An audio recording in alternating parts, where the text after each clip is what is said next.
سفر کربلا۔ بسم اللہ الرحمن الرحیم۔ السلام علیکم۔ یقیناً تمام تعریفیں صرف اللہ ہی کے لیے ہیں اور ہم صرف اسی کی ہی تعریف بیان کرتے ہیں اور صرف اسی سے ہی مدد کے طلبگار ہیں، اور میں گواہی دیتی ہوں کہ اللہ کے سوا کوئی معبود برحق نہیں۔ سفر کربلا حضرت امام حسین اور ان کے ساتھیوں کا سفر، جو کہ مدینہ سے مکہ اور وہاں سے کربلا اور واقعہ کربلا کے بعد شام اور پھر کربلا سے ہوتے ہوئے مدینہ منورہ واپسی کا سفر تھا۔ 431 کلومیٹر مدینہ کا سفر اور 1400 سے 47 کلومیٹر مکہ سے کربلا اور 70 کلومیٹر کے کربلا سے کوفہ اور 1545 کلومیٹر کوفہ سے دمشق، 853 کلومیٹر دمشق سے کربلا اور 1209 کلومیٹر کربلا سے مدینہ اور 5555 کلومیٹر قافلہ حسینی مجموعی طور پر مسافت طے کی۔ مدینہ سے مدینہ تک کا سفر، کربلا، کوفہ، دمشق، شام اور کربلا۔ آج کے اس ویڈیو میں بات کروں گی کہ امام علی نے مدینہ کیوں چھوڑا اور آپ رضی اللہ تعالیٰ عنہ نے یزید کی بیعت کیوں نہیں کی، مکہ میں ارادہ حج کیوں ترک کیا اور اپنے بندھے ہوئے احرام کیوں کھول دیے۔ اس ویڈیو میں امام علی مکہ سے کربلا تک کے سفر میں آنے والی مشکلات، آنے والے منازل اور واقعات کا ذکر کروں گی، تاکہ جو لوگ اس واقعے کے بارے میں نہیں جانتے انہیں حضرت امام علی مقام کے اس طویل سفر کی تھوڑی سی آگاہی ہو۔ ویورز، یزید نے تخت نشینی ہو جانے کے بعد ولید بن عقبہ کی وساطت سے امام حسین رضی اللہ تعالیٰ عنہ سے بیعت طلب کی۔ ولید نے سختی سے کام نہ لیا، لیکن مروان بن حکم نے زور بیعت لینے پر مجبور کر رہا تھا۔ رضی اللہ تعالیٰ عنہ نے مکہ کا سفر اختیار کیا اور وہاں سے اہل کوفہ کی دعوت پر کوفہ کی طرف روانہ ہو گئے۔ یزید کا ذاتی کردار امام اوصاف سے عاری تھا، جو کہ امیر یا خلیفہ کے لیے شریعت اسلامیہ نے مقرر کیے ہیں۔ جب حضرت امام حسین رضی اللہ تعالیٰ عنہ مکہ پہنچے تو اہل کوفہ نے انہیں سینکڑوں خطوط لکھ کر انہیں کوفہ آنے کی دعوت دی تاکہ وہ خلافت اسلامیہ کے قیام کے لیے جدوجہد کا آغاز کر سکے، لیکن غدار اہل کوفہ نے ان سے غداری کی اور اپنے وعدوں سے پھر کر حضرت امام حسین رضی اللہ تعالیٰ عنہ کا ساتھ نہ دیا۔ یزید کی بھیجی ہوئی افواہ کربلا میں نواسۂ رسول حضرت امام حسین رضی اللہ تعالیٰ عنہ، ان کے اہل خانہ اور اصحاب کو شہید کر دیا۔ اپنی جانشینی پر یزید نے مکہ کے گورنر ولید بن عتبہ ابن ابو سفیان پر اختیار دیا۔ اگر ضرورت ہو تو حسین ابن الزبیر عبداللہ بن عمر سے بیعت کرے۔ ولید نے اپنے عمری رشتہ دار مروان بن حکم سے مشورہ کیا، جس نے مشورہ دیا ابن زبیر اور حسین کو خطرناک ہونے کی وجہ سے وہ بیعت کرنے پر مجبور ہو جائیں، جبکہ ابن عمر کو کوئی خطرہ نہ ہونے کی وجہ سے جیسے تنہا چھوڑنا چاہیے۔ ولید بن عتبہ نے امام حسین رضی اللہ تعالیٰ عنہ اور عبداللہ بن عمر کو قاصد کے ذریعے بلا بھیجا۔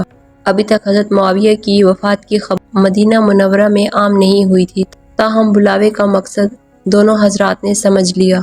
حضرت امام حسین رضی اللہ تعالیٰ عنہ سے جب بیعت کے لیے کہا گیا تو انہوں نے جواب دیا، میرے جیسا آدمی خفیہ بیعت نہیں کر سکتا، جب بیعت عام ہوگی اس وقت آ جاؤں گا۔ ولید راضی ہو گیا اور انہیں واپس بھیجنے کی اجازت دے دی۔ عبداللہ بن زبیر ایک دن کی مہلت لے کر مکہ روانہ ہو گئے۔ بعد میں ان کا تعاقب کیا گیا، مگر اسی اثناء میں وہ کہیں دور جا چکے تھے۔ جب مروان اس صورتحال کا علم ہوا تو ولید سے بہت زیادہ ناراض ہوا اور کہا کہ تم نے بیعت کا وقت کھو دیا، اب قیامت تک ان سے بیعت نہ لے سکو گے۔ حضرت امام حسین عجیب الجھن سے دوچار تھے۔ اگر وہ مدینہ میں مقیم رہتے بیعت کے بغیر کوئی چارہ نہ تھا، لہٰذا 26 رجب 60 ہجری اہل و عیال کے ساتھ مکہ روانہ ہو گئے۔ مکہ پہنچ کر شعیب ابی طالب میں قیام کیا۔ ادھر حضرت امام حسین رضی اللہ تعالیٰ عنہ کو کوفیوں کے خطوط آنے شروع۔ مسلم بن عقیل کو کوفہ روانہ کیا تاکہ وہ اصل صورتحال کو معلوم کر سکیں۔ ان کے کوفہ پہنچنے کے پہلے ہی دن 12,000 کوفیوں آپ کے ہاتھ پر بیعت کر لی۔ کوفہ کے اموی حاکم بشیر نے ان کے ساتھ نرمی سے کام لی۔ کوفیوں کے جذبات سے متاثر ہو کر مسلم بن عقیل نے امام حسین رضی اللہ تعالیٰ عنہ کو کوفہ آنے کا مشورہ دیا۔ کوفہ آنے کا خط لکھا، حالانکہ یزید نے فوراً نعمان کو معزول کر دیا اور عبداللہ بن زیاد کو کوفہ کا حاکم بنا دیا۔ کوفہ پہنچ کر اس نے اعلان کیا، جو لوگ مسلم بن عقیل سے اپنی وفاداریاں توڑ لیں گے انہیں امان دی جائے گی۔ اس کے بعد ہر محلے کے رئیس کو بلایا اور اسے اپنے اپنے علاقے کے امن و امان کا ذکر کیا، اپنے اپنے علاقے کا ذمہ دار قرار دے کر مسلم بن عقیل کی جائے پناہ کی تلاش شروع کر دی۔ اس وقت مسلم بن عقیل ایک محب اہل بیت ہانی بن عروہ کے ہاں چلے گئے۔ عبداللہ بن عروہ نے ہانی کو بلا کر مسلم کو پیش کرنے کا حکم دیا اور ہانی نے انکار کر دیا، اس پر انہیں قید میں ڈال کر انہیں مار پیٹ کیا گیا۔ تاہم بعد میں سفیر امام حسین حضرت مسلم بن عقیل اور ان کے بیٹوں کو بھی شہید کر دیا گیا۔ اہل مکہ اور مدینہ نے آپ کو کوفہ جانے سے باز رکھنے کے لیے پوری کوششیں کی، کیونکہ کوفیوں کا سابقہ غدارانہ طرز عمل ان کے سامنے تھا۔ عمر بن عبد الرحمن، عبداللہ بن عباس، عبداللہ بن زبیر سب نے مشورہ دیا، چونکہ کوفہ یزید کی حکومت تھی، یزید کی حکومت کے تحت ہے، وہاں ان کی افواج اور ان کا سامان سب کچھ موجود ہے اور کوئی بھی قابل اعتماد نہیں ہے، اس لیے مناسب یہی ہے کہ آپ مکہ میں ہی رہیں۔ عبداللہ بن زبیر نے تجویز کیا کہ آپ مکہ میں رہ کر ہی اپنی خلافت کی جدوجہد کریں اور ہم آپ کی مدد کریں گے، لیکن جب حضرت امام حسین رضی اللہ تعالیٰ عنہ رضامند نہ ہوئے، عبداللہ بن عباس نے آپ کو کوفہ جانے کے بجائے یمن جانے کی تجویز پیش کی، کہا کہ اگر کوفہ کا سفر آپ کے نزدیک ضروری ہے، پہلے کوفیوں کو یزید کے حاکمیوں کو وہاں سے نکالیں، پھر آپ وہاں کا قصد کریں۔ لیکن امام حسین رضی اللہ تعالیٰ عنہ نے کہا، اے ابن عمر، میں جانتا ہوں کہ تم میرے خیر خواہ، لیکن میں عزم کر چکا ہوں۔ اور اس پر عبداللہ بن عباس نے کہا، اگر آپ انہیں مانتے ہیں تو آپ کم از کم اہل و عیال کو ساتھ نہ لے جائیے، مجھے بھی ڈر ہے کہ عثمان کی طرح آپ کے بچوں کے سامنے ذبح کیے جائیں گے۔ لیکن ان تمام ترغیبات کے باوجود امام حسین رضی اللہ تعالیٰ عنہ اپنے فیصلے پر قائم رہے اور بالآخر 3 ذی الحجہ 60 ہجری کو معظمہ سے کوفہ کی طرف چل پڑے۔ راستے میں ایک مشہور شاعر آپ سے ملا اور امام حسین رضی اللہ تعالیٰ عنہ سے عرض کے دل آپ کے ساتھ ہیں، تلواریں بنی امیہ کے ساتھ، یعنی آپ کو مسلم بن عقیل کی شہادت کی خبر ملی جس سے آپ کو بہت زیادہ دکھ پہنچا، لیکن اس کے باوجود آپ رضی اللہ تعالیٰ عنہ نے سفر کو بدستور جاری رکھا۔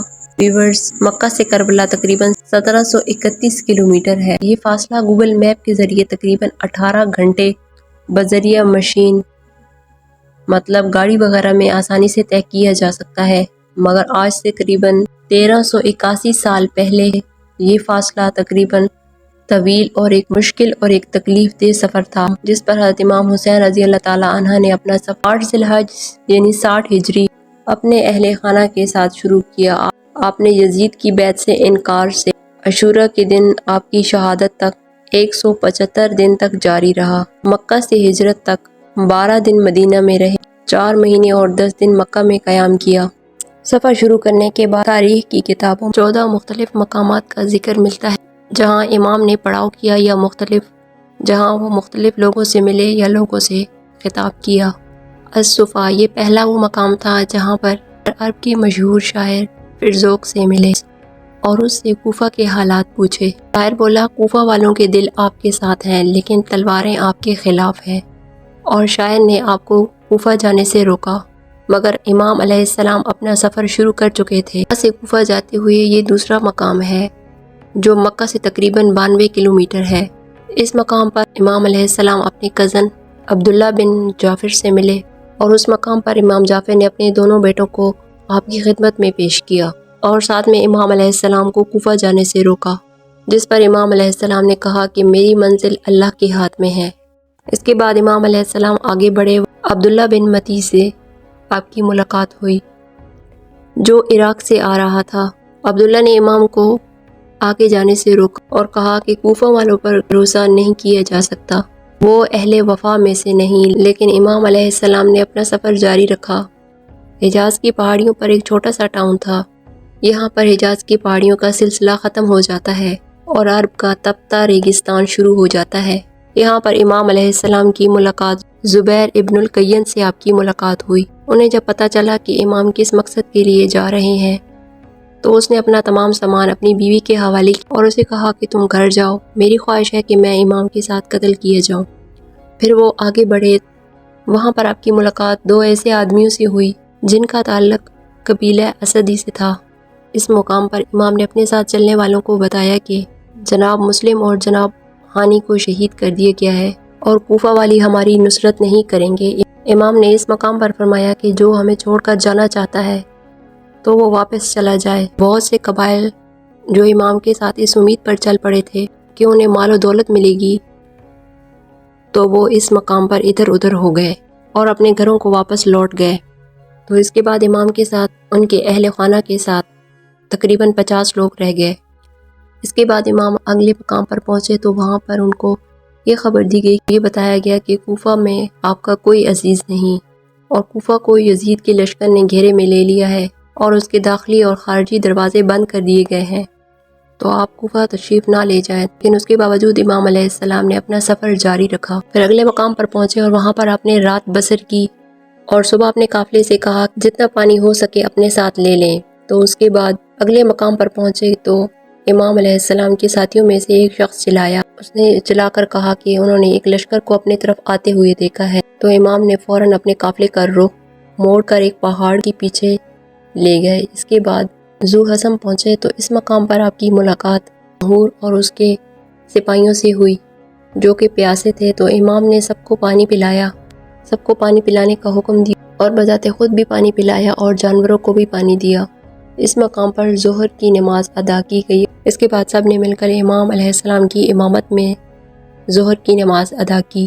اس مقام پر حور اور اس کی افواج سے امام نے خطاب کیا اور کہا کہ اہل کوفہ، تم لوگوں نے میرے پاس اپنے قاصد بھیجے اور مجھے خطوط لکھے کہ تم لوگوں کے پاس کوئی امام نہیں، اور میں کوفہ آؤں اور تم لوگوں کو اللہ کی راہ میں اکٹھا کروں اور تم لوگ میری بیعت کر سکو، اور تم لوگوں نے لکھا ہے کہ آپ اہل بیت ہیں اور آپ ہمارے معاملات کو ان لوگوں کی نسبت جو ناانصافی کرتے ہیں اور غلط ہیں ان سے بہتر آپ فیصلہ کر سکتے ہیں، مگر اگر تم لوگوں نے اپنا ارادہ بدل لیا ہے اور منکر ہو گئے ہو اور اہل بیت کے حقوق نہیں جانتے اور تم لوگ اپنے وعدے سے پھر گئے ہو تو میں واپس چلا جاتا ہوں۔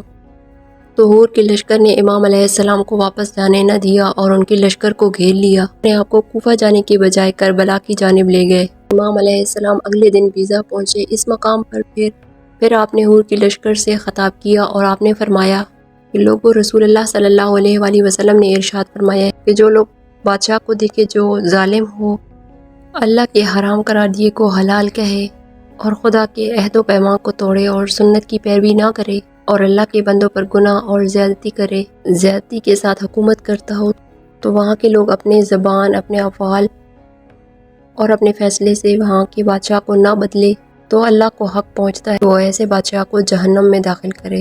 امام نے اس مقام پر مزید فرمایا جس کا مفہوم یہ ہے کہ لوگوں، تم لوگوں کو معلوم نہیں ہے جن لوگوں نے شیطان کی اطاعت اختیار کی، ان لوگوں نے اللہ سے منہ پھیرا اور ملک میں فساد برپا کیا، حدود شرع کو معطل کیا اور مال غنیمت کو اپنے لیے مختص کر دیا، تو ایسی صورت میں مجھ سے زیادہ کس پر فرض عائد ہوتا ہے جو کہ اصلاح کی کوشش کرے۔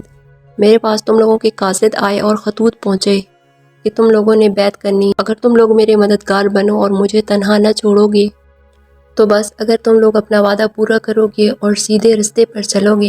امام علیہ السلام نے یہاں پر لوگوں کو اپنے حسب و نسب کا حوالہ دیا اور فرمایا کہ اگر تم لوگ اپنے وعدے سے پھر جاؤ گے تو تعجب نہیں، والد اور چچا زاد بھائی کے ساتھ تم لوگ ایسا ہی کر چکے ہو، ان قریب اللہ مجھے تم لوگوں کی مدد سے بے نیاز کر دے گا۔ امام علیہ السلام کی تقریر سننے کے بعد حور نے کہا کہ اگر آپ نے جنگ کی تو آپ کو قتل کر دیا جائے گا۔ تو امام علیہ السلام نے کہا کہ تم مجھے موت سے ڈراتے ہو، تو کیا تمہاری شقاوت اس حد تک پہنچے گی کہ تم لوگ مجھے قتل کر دو گے؟ تو حور کے لشکر پر کوئی اثر نہ ہوا، تو وہ امام علیہ السلام کو گھیر کر کربلا کی جانب لے جاتے رہے۔ غریب الحجانات، اس مقام پر امام علیہ السلام کی ملاقات ترما بن عدی سے آپ کی ملاقات ہوئی۔ اس نے کوفہ والوں کی خطرناک ارادے کے بارے میں امام علیہ السلام کو آگاہ کیا، جس شخص کو امام علیہ السلام پہلے سے ہی جانتے تھے، اور اس شخص کو امام علیہ السلام نے اپنے ساتھ چلنے کی دعوت دی۔ تو آپ نے فرمایا کہ اللہ تمہیں اور تمہاری قوم کو جزائے خیر دے، ہم میں اور ان لوگوں میں عہد ہو چکا اور اب ہم اس عہد سے پھر نہیں سکتے، اور یہ فیصلہ ہو چکا تھا کہ امام علیہ السلام کو کوفہ نہیں جانے دیا جائے گا۔ چنانچہ حور کے لشکر نے راستہ بدل کر امام کو گھیر کر کربلا کی جانب لے گئے، کربلا کی جانب لے جانا شروع کیا۔ تو امام علیہ السلام راستے پہ رکے تو آپ نے فرمایا کہ بے شک ہم اللہ کے لیے ہیں اور اللہ کی طرف ہی واپس لوٹ کر جانا ہے۔ تو امام کے 18 سال بیٹے علی اکبر، امام حسین رضی اللہ تعالیٰ عنہ عنہ کے قریب انہوں نے امام سے فرمایا کہ انہوں نے خواب میں کسی کو کہتے ہوئے سنا ہے کہ یہ لوگ انہیں قتل کرنے والے ہیں، جس پر جناب علی اکبر نے امام کو تسلی دی اور فرمایا کیا ہم سیدھے رستے پر نہیں ہیں؟ جب وہ اگلے مقام پر پہنچے تو وہاں پر حور کو نینوا کے مقام پر حور کو ابن ضیاء کا خط ملا، جس میں لکھا تھا کہ امام جہاں ہیں انہیں وہیں پر ہی روک لو اور انہیں ایسی جگہ پر رکنے پر مجبور کر دو جہاں پر پانی اور ہریالی نہ ہو۔ تو حور نے امام علیہ السلام کو ابن ضیاء کے خطوط سے آگاہ کیا، تو اس پر امام نے فرمایا کہ ہم اپنی مرضی سے نینوا میں قیام پذیر ہوں گے۔ تو حور نے کہا کہ ابن ضیاء کے جاسوس ہر جگہ کی نگرانی کر رہے ہیں، لہٰذا میں آپ کو ایسا نہیں کرنے دے سکتا۔ پھر امام علیہ السلام کا قافلہ ایک مقام پر پہنچا تو امام نے پوچھا کہ اس جگہ کا نام کیا ہے؟ کسی نے جواب دیا کہ کربلا۔ تو امام نے فرمایا کہ یہ کرب و بلا کی جگہ ہے، فرمایا کہ یہی وہ جگہ ہے جہاں پر ہمیں قتل کر دیا جائے گا۔ تو امام علیہ السلام کے حکم پر کربلا کے میدان میں خیمے گاڑ دیے گئے۔ دریائے فرات کربلا سے کچھ فاصلے پر تھا اور یہ 2 محرم 61 ہجری کا دن تھا، اور آپ نے کربلا کی زمین پر اپنا قدم رکھا۔ پھر اسی بستی کے لوگوں کو آپ نے بلایا اور پوچھا کہ اس بستی کا نام کیا ہے؟ کسی نے کیا کہا؟ تو ایک بزرگ نے کہا کہ اس جگہ کا نام کربلا ہے۔ تو یہ سنتے ہی آپ نے فرمایا یعنی کہ اس کو کرب و بلا بھی کہا جاتا ہے۔ یہ سنتے ہی امام علیہ السلام نے فرمایا کہ یہی ہماری منزل ہے۔ پھر اس کے بعد اس جگہ کے مالک کو بلایا گیا اور ان سے زمین خرید لی آپ نے، اور خرید کر انہی لوگوں کو ہوئی واپس لوٹا دی اور کہا کہ یزید کا لشکر ہمیں شہید کر دے تو پھر تم لوگ آنا اور ہماری لاشیں دفن کر دینا اور اس زمین پر کبھی کھیتی باڑی نہ کرنا۔ فرمایا کہ جب کوئی ہمارا زائر آئے، ہماری زیارت کرنے کے لیے آئے تو اس کو ہماری قبروں کا پتہ دینا اور 3 دن تک انہیں اپنا مہمان رکھنا۔ اس کے بعد امام علیہ السلام نے فرمایا کہ جاؤ اور اپنی عورتوں کو بھیجو۔ بنی اسد کی عورتوں سے امام حسین رضی اللہ تعالیٰ عنہ نے کہا کہ تمہارے مرد اگر ہمیں کسی خوف سے نہ دفنا سکیں تو تم آنا اور ہماری لاشوں کو دفنا دینا۔ اس کے بعد فرمایا کہ جاؤ اور اپنے بچوں کو بھیج دو۔ ان کے بچے آئے اور ان بچوں سے آپ نے فرمایا کہ اگر تمہارے والدین ہمیں نہ دفنا سکے تو تم لوگ کھیلنے کے بہانے یہاں آنا اور مٹھیوں میں ریت بھر کر ہماری لاشوں کو ڈھانپ دینا۔ روز عاشور جب یزیدی فوج نے آل رسول صلی اللہ علیہ وآلہ وسلم، آل رسول اور انصاروں کی لاشوں پر گھوڑے دوڑائے اور خواتین اور بچوں کو قیدی بنا ڈالا تو روایات کے مطابق بنی اسد نے اپنے وعدے کے مطابق ان پہ کفن لاشوں کو دفنا دیا۔ آج بھی بنی اسد کے لوگ اپنے مخصوص انداز میں امام حسین رضی اللہ تعالیٰ عنہ پر حاضری دیتے ہیں۔ تو ویورز، ایک مقام آیا تو امام علیہ السلام نے دریافت کیا کہ اس جگہ کو کیا کہتے ہیں، تو بتایا گیا کہ اس جگہ کو کربلا کہتے ہیں۔ تو امام علیہ السلام افدیدہ ہو کر کہتے ہیں کہ یہی ہماری قتل گاہ ہے۔ چنانچہ آپ نے وہیں پر اپنے خیمے نصب کر دیے۔ چنانچہ جب یزید کو جب آپ کے خیمے نصب کرنے کی اطلاع ملی تو اس نے حکم دیا کہ آپ کے خیمے وہاں پر سے ہٹا دیں۔ تو اس پر انصار جوش میں آ گئے۔ حضرت عباس علمدار رضی اللہ تعالیٰ عنہ نے کہا کہ کس کی مجال ہے کہ میرے ہوتے ہوئے قیام حسینی کو یہاں سے ہٹایا جائے، لیکن امام علیہ السلام نے سب کو سمجھا بجھا کر وہاں سے خیمے ہٹا لیے اور دریائے فرات سے 3 میل کے فاصلے پر ایک میدان میں اپنے خیمے نصب کر دیے گئے، جہاں پر پانی کا دور دور تک نام و نشان نہ تھا۔ آپ کا طرز عمل یہ بتاتا ہے کہ آپ کا ارادہ جنگ و جدل نہیں تھا، بلکہ اپنے نانا حضرت محمد صلی اللہ علیہ وآلہ وسلم کی دین کی حفاظت کرنا تھا۔ امام علیہ السلام ہر منزل پر لوگوں کو جذب کرنے اور ان کے ذہنوں میں اس معاملے کو واضح اور روشن کرنے کی ہر ممکن کوشش کرتے رہے۔ تو ایک شخص نے امام علیہ السلام کی خدمت میں حاضر ہو کر کوفہ کے بارے میں حالات دیتا ہے، تو اس موقع پر امام نے اس واقعے کی تصدیق کی اور اس شخص نے امام سے کچھ سوالات کیے۔ امام علیہ السلام نے فرمایا، تو آپ نے فرمایا کہ امام 2 طرح کے ہوتے ہیں، ایک وہ جو لوگوں کو ہدایت کرتا ہے، جبکہ دوسرا وہ جو لوگوں کو ضلالت اور گمراہی کی طرف لے جاتا ہے۔ جو ہدایت کی امام کی پیروی کرتا ہے وہ شخص بہشت میں جائے گا، اور جبکہ جو کہ ضلالت کی امام کی پیروی کرے گا وہ جہنم میں جائے گا۔ بشر بن غالب نے تو اس وقت امام علیہ السلام کا ساتھ نہ دیا، لیکن ان کی وفات کے بعد ان کی قبر مبارک پر حاضر ہوتا اور اپنے کیے پر پشیمان ہوتا۔ آپ نے فرمایا کہ بنو امیہ نے میری جائیداد لے لی، اس پر میں نے صبر کیا، مجھے گالی دی، میں نے صبر کیا، میرے خون کی در پہ ہوا تو میں نے وہاں سے فرار اختیار کی۔ اے ابو ہرہ، جان لو کہ میں ایک باغی اور سرکش گروہ کے ہاتھوں مارا جاؤں گا، اور خدا ذلت اور رسوائی کا لباس انہیں پہنائے گا اور ایک تیز دھار تلوار ان پر مسلط کر دی جائے گی جو ان کو ذلیل و رسوا کر دے گی۔ اگلے مقام پر پہنچ کر آپ نے کوفیوں کو خط لکھا اور کوفہ کی طرف اپنی روانگی کی اطلاع دی۔ امام علیہ السلام نے خط قیس بن مضر کو دیا۔ قیس جب قادسیہ پہنچے تو ابن زیاح کے سپاہیوں نے ان کا رستہ روک لیا اور ان کی جامعہ تلاشی لینی چاہی۔ اس موقع پر قیس نے مجبور ہو کر امام علیہ السلام کا خط پھاڑ دیا تاکہ دشمن ان کے ارادوں سے باخبر نہ ہو سکیں۔ جب قیس کو گرفتار کر کے ابن زیاح کی خدمت میں پیش کیا گیا تو اس نے غضبناک ہو کر چلاتے ہوئے کہا کہ خدا کی قسم تمہیں ہرگز نہیں چھوڑوں گا مگر یہ کہ تم ان افراد کے مجھے نام بتاؤ جن کو امام حسین رضی اللہ تعالیٰ عنہ نے خط لکھا تھا، یا یہ کہ ممبر پر جا کر امام حسین اور ان کے باپ کو برا بھلا کہو، تو اسی صورت میں تمہیں رہا کروں گا ورنہ میں تمہیں مار دوں گا۔ قیس نے قبول کیا اور ممبر پر جا کر امام حسین رضی اللہ تعالیٰ عنہ کو برا بھلا کہنے کے بجائے بلکہ یہ کہا کہ اے لوگو، میں امام حسین بن علی کا الچی ہوں اور تمہاری طرف آیا ہوں تاکہ آپ علیہ السلام کا پیغام تم لوگوں کو پہنچا دوں۔ تم لوگ امام علیہ السلام کی ندا کو لبیک کہو۔ ابن زیاح آگ بگولا ہو گیا اور اس نے حکم دیا قیس بن مضر کو چھت سے نیچے پھینک دیا جائے، تو اس کے سپاہیوں نے ایسا ہی کیا تو اس کے جسم کی ہڈیاں ٹوٹ گئیں۔ تو اسی طرح روایت میں آتا ہے کہ امام حسین رضی اللہ تعالیٰ عنہ نے مسلم بن عقیل کی شہادت خبر پانے سے قبل اپنے رضاعی بھائی عبداللہ بن یکتر کو مسلم کی طرف بھجوایا، لیکن امیر کے ہاتھوں گرفتار ہو چکے تھے۔ گرفتار ہو کر ابن زیاح کے پاس چلے گئے۔ ابن زیاح نے حکم دیا کہ انہیں دارالامارہ کی چھت پر لے جایا جائے تاکہ کوفیوں کے سامنے امام حسین رضی اللہ تعالیٰ عنہ اور آپ کے والد بزرگوار سب لعن طعن کرے۔ عبداللہ بن یکتر نے دارالامارہ کی چھت پر سے کوفہ والوں سے مخاطب ہو کر کہا، اے لوگوں، میں حسین کا الچی ہوں، اپنی امام کی مدد کو تم لوگ دوڑو، ابن مرجانہ کے خلاف بغاوت کرو۔ ابن زیاح نے جب یہ دیکھا تو حکم دیا کہ انہیں چھت سے نیچے گرا دیا جائے، اور تو اس کے حکم پر ایسا ہی کیا گیا۔ عبداللہ بن یکتر جانگی کی حالت میں تھے کہ ایک شخص نے آ کر انہیں قتل کر دیا۔ عبداللہ بن یکتر کی شہادت کی خبر مسلم اور ہانی کی شہادت کی خبر زبالہ کے مقام پر امام علیہ السلام کو ملی۔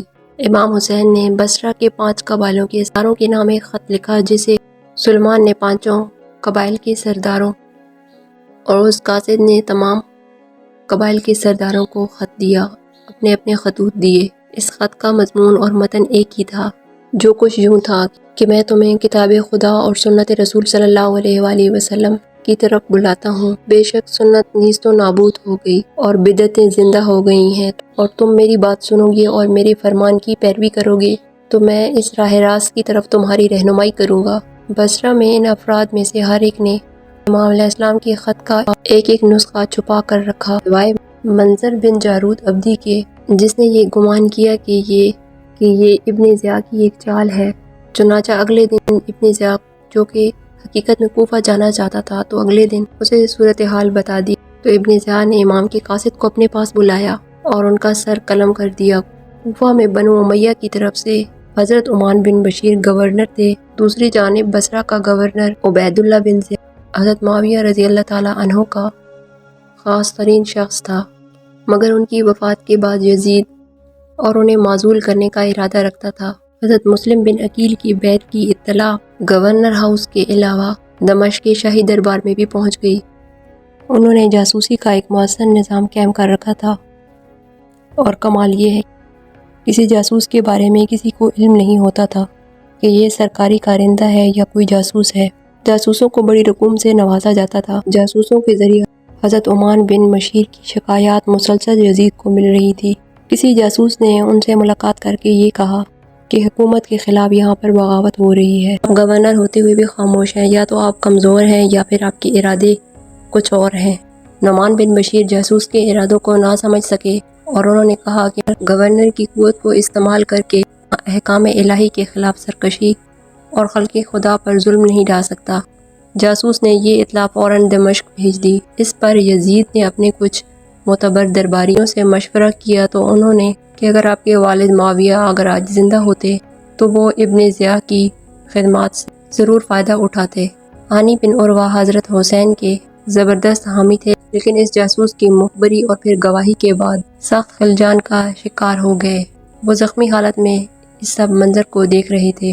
انہیں قید کرنے اور حضرت مسلم بن عقیل کو پکڑنے، قتل کرنے اور ان کا سر حضرت ابن ضیاء کے سامنے پیش کرنے کا حکم جاری کر دیا۔ جس شخص نے یہ جاسوسی کی تھی اس شخص کا نام مورخین نے سرجوم بیان کیا ہے۔ کہا جاتا ہے کہ اسے یزید نے دمشق سے ابن ضیاء کے پاس بھیجا تھا۔ حضرت مسلم رضی اللہ تعالیٰ عنہ کو حضرت ہانی بن عروہ کی گرفتاری کی اطلاع ملی تو انہوں نے اپنے حمایتیوں کو ساتھ لے کر مقابلہ کرنے کی ٹھانی۔ ان کے ساتھ 3,500-4 ہزار کے لگ بھگ کوفی میدان میں اتر آئے، لیکن جو ہی ان بدبختوں کے بڑے بڑے سرداروں کو عبداللہ بن سیاح کے محل میں دیکھا تو انہوں نے اپنی بالکونی سے اپنے قبیلے کے تمام قبیلوں کی سرزنش کی تو آہستہ آہستہ یہ بدعہد حضرت مسلم بن عقیل کا ساتھ چھوڑ کر منتشر ہو گئے۔ آخر میں ان کے ساتھ صرف چند سو افراد رہ گئے۔ ویورز، حضرت امام حسین رضی اللہ تعالیٰ حج سے ایک دن پہلے 9 ستمبر 680 عیسوی اور 8 ذی الحج 60 ہجری کو مکہ مکرمہ سے قریب 50 افراد اور اپنے اہل و عیال کے ساتھ روانہ ہوئے۔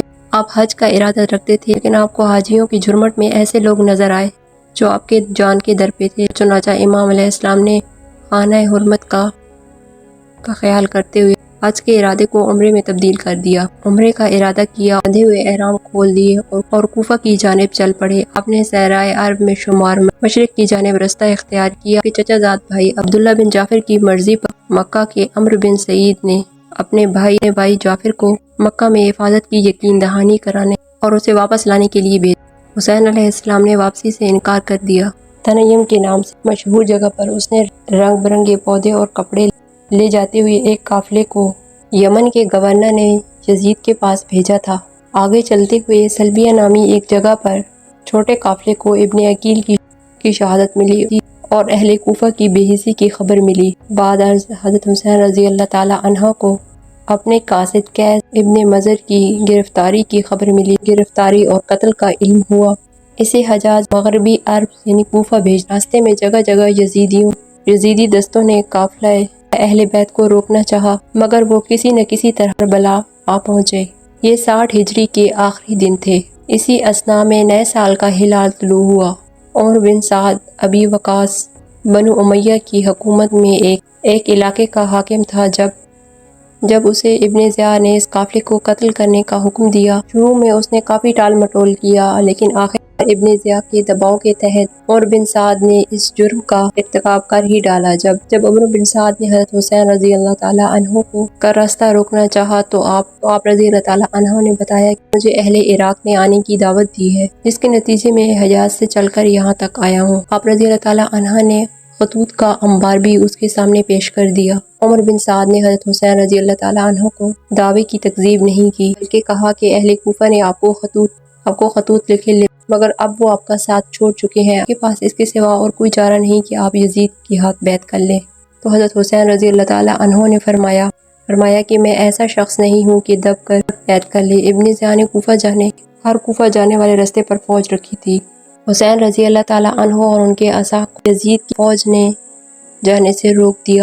قادسیہ کے قریب کوفہ کے جنوب میں عمر بن یزید کی سربراہی میں لگ بھگ 1000 افراد تھے۔ حسین نے ان سے کہا کہ میں اس وقت تک آپ کے پاس نہیں آیا جب تک آپ کے خط میرے پاس نہیں لائے جاتے تھے۔